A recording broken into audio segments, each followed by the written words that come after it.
¿Qué tal, adoradores de Kazooie?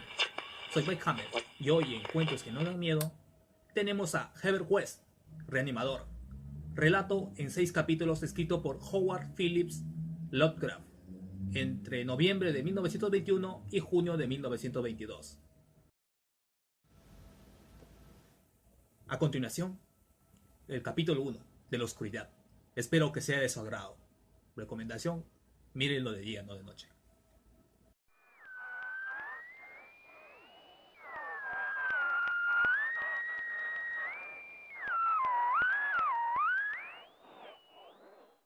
De Herbert West, amigo mío durante el tiempo de la universidad y posteriormente, no puedo hablar sino con extremo terror. Terror que no se debe totalmente a la forma siniestra en que desapareció recientemente, sino que tuvo origen en la naturaleza entera del trabajo de su vida, y adquirió gravedad por primera vez hará más de 17 años, cuando estábamos en tercer año de nuestra carrera en la Facultad de Medicina de la Universidad Miskatonic de Arkham. Mientras estuvo conmigo, lo prodigioso y diabólico de sus experimentos me tuvieron completamente fascinado, y fui su más íntimo compañero. Ahora que ha desaparecido y se ha roto el hechizo, mi miedo es aún mayor. Los recuerdos y las posibilidades son siempre más terribles que la realidad.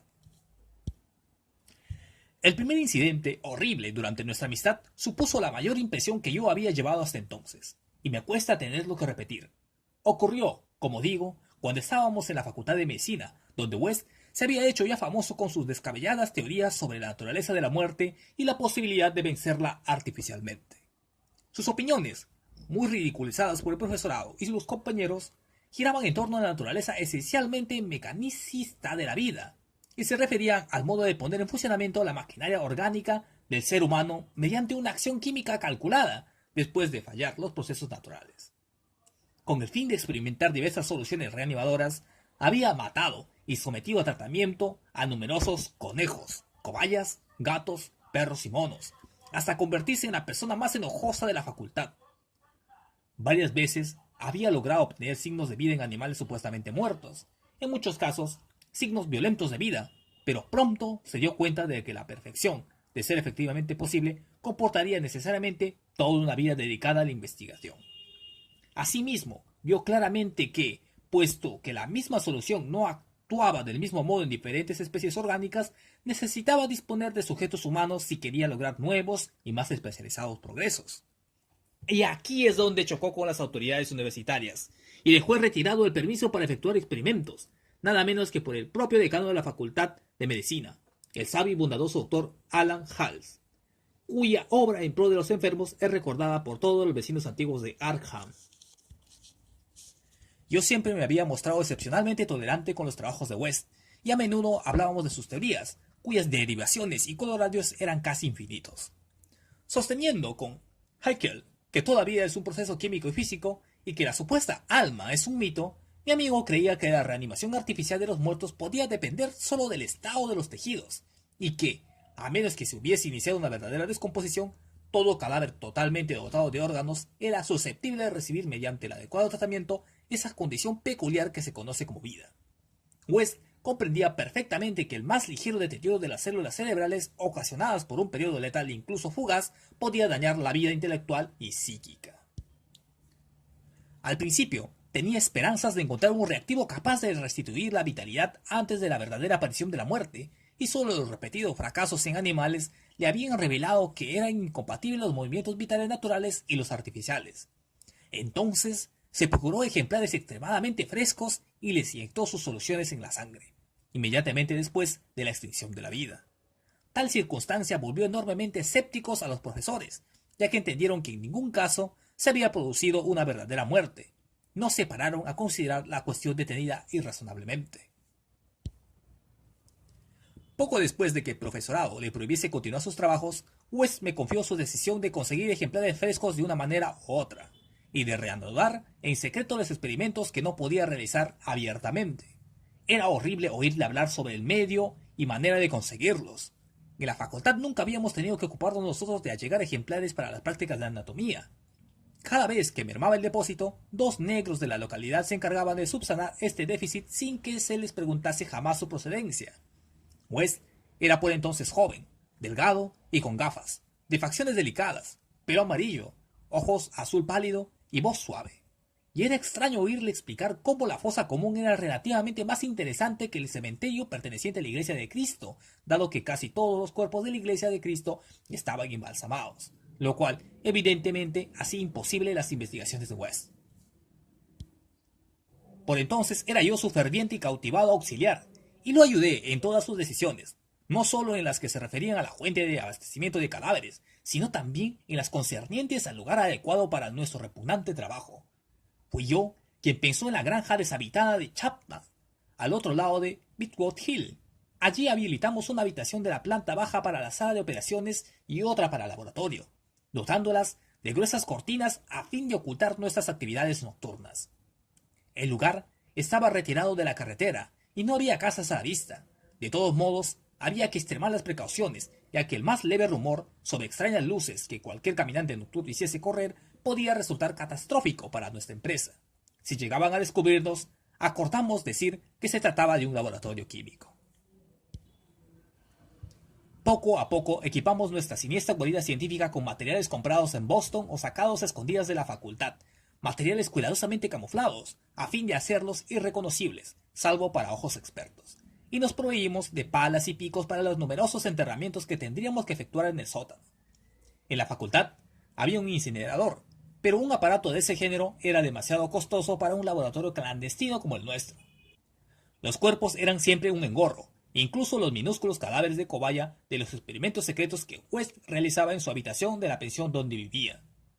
Seguíamos las noticias necrológicas locales como vampiros, ya que nuestros ejemplares requerían condiciones determinadas.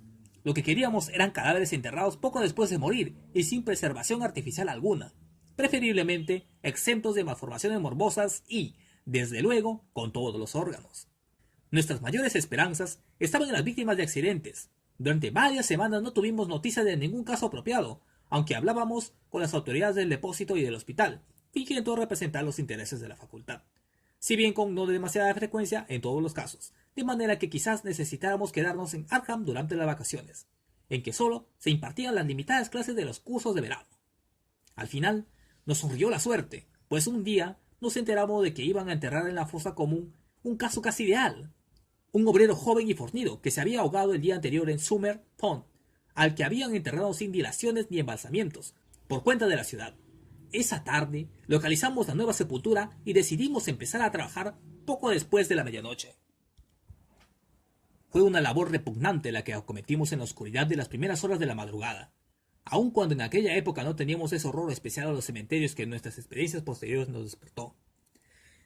Llevamos palas y lámparas de petróleo, porque si bien ya habían linternas eléctricas entonces, no eran tan satisfactorias como esos aparatos de tungsteno de hoy en día. El trabajo de exhumación fue lento y sórdido. Podía haber sido horriblemente poético si en vez de científicos hubiéramos sido artistas, y sentimos alivio cuando nuestras palas chocaron con madera. Una vez que la caja de pino quedó enteramente al descubierto, bajó West, quitó la tapa, sacó el contenido y lo dejó apoyado. Me incliné, lo agarré y entre los dos lo sacamos de la fosa. A continuación trabajamos denodadamente para dejar el lugar como antes. La empresa nos había puesto algo nerviosos, sobre todo el cuerpo tieso y la cara inexpresiva de nuestro primer trofeo. Pero nos las arreglamos para borrar toda la huella de nuestra visita. Cuando quedó aplanada la última paleta de tierra, metimos el ejemplar en un saco de lienzo y emprendimos el regreso hacia la granja del viejo Chapman, al otro lado de Bitwood Hill. En una improvisada mesa de disección instalada en la vieja granja, a la luz de una potente lámpara de acetileno, el ejemplar no ofrecía un aspecto demasiado espectral. Había sido un joven robusto y poco imaginativo, al parecer un tipo saludable y plebeyo, constitución ancha, ojos grises y cabello castaño. Un animal sano sin complejidades psicológicas y probablemente con unos procesos vitales de los más simples y sanos. Ahora bien, con los ojos cerrados parecía más dormido que muerto. Sin embargo, la prueba experta de mi amigo disipó enseguida toda duda al respecto. Al fin teníamos lo que West siempre había deseado, un muerto verdaderamente ideal, apto para la solución que habíamos preparado con minuciosos cálculos y teorías a fin de utilizar en el organismo humano. Al fin teníamos lo que West siempre había deseado, un muerto verdaderamente ideal, apto para la solución que habíamos preparado con minuciosos cálculos y teorías a fin de utilizar en el organismo humano. Nuestra tensión era enorme. Sabíamos que las posibilidades de lograr un éxito completo eran remotas, y no podíamos reprimir un miedo horrible a las grotescas consecuencias de una posible animación parcial. Nos sentíamos especialmente aprensivos en lo que se refiere a la mente y a los impulsos de la criatura, ya que podía haber sufrido un deterioro en las delicadas células cerebrales con posterioridad a la muerte. Por lo que a mí respecta, aún conservo una curiosa noción tradicional del alma humana, y sentía cierto temor ante los secretos que podía revelar alguien que regresaba del reino de los muertos. Me preguntaba qué visiones podía haber presenciado este plácido joven, si volvía plenamente a la vida, pero mi expectación no era excesiva, ya que compartía casi en su mayor parte el materialismo de mi amigo.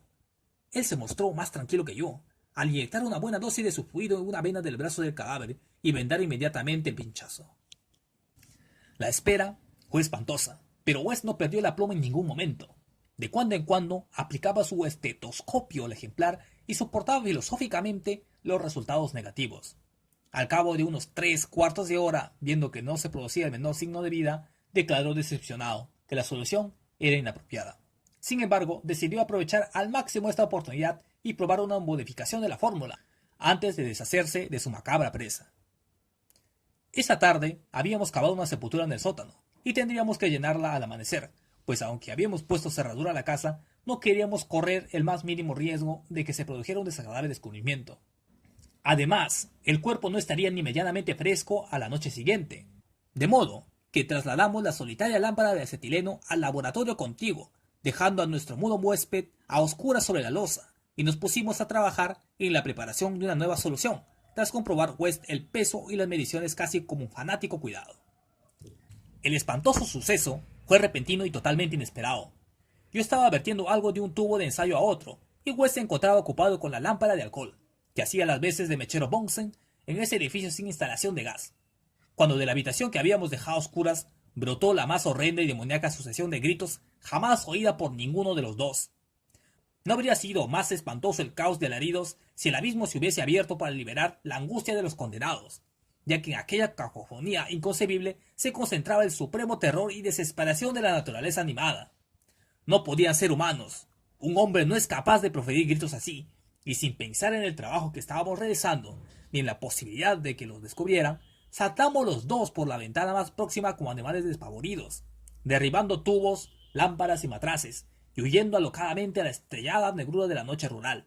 Creo que gritamos mientras corríamos frenéticamente hacia la ciudad, aunque al llegar a las afueras adoptamos una actitud más contenida, lo suficiente como para pasar por un par de juerguistas trasnochadores que regresaban a casa después de una francachela.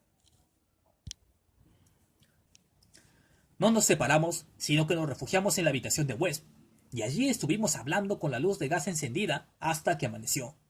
A esa hora nos habíamos serenado un poco, discurriendo teorías plausibles y sugiriendo ideas prácticas para nuestra investigación, de forma que pudimos dormir todo el día, en lugar de asistir a clase.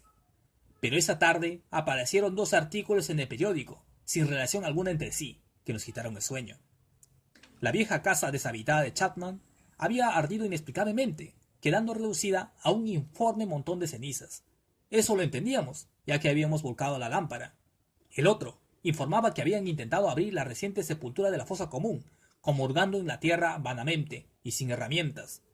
Esto nos resultaba incomprensible, ya que habíamos aplanado muy cuidadosamente la tierra húmeda.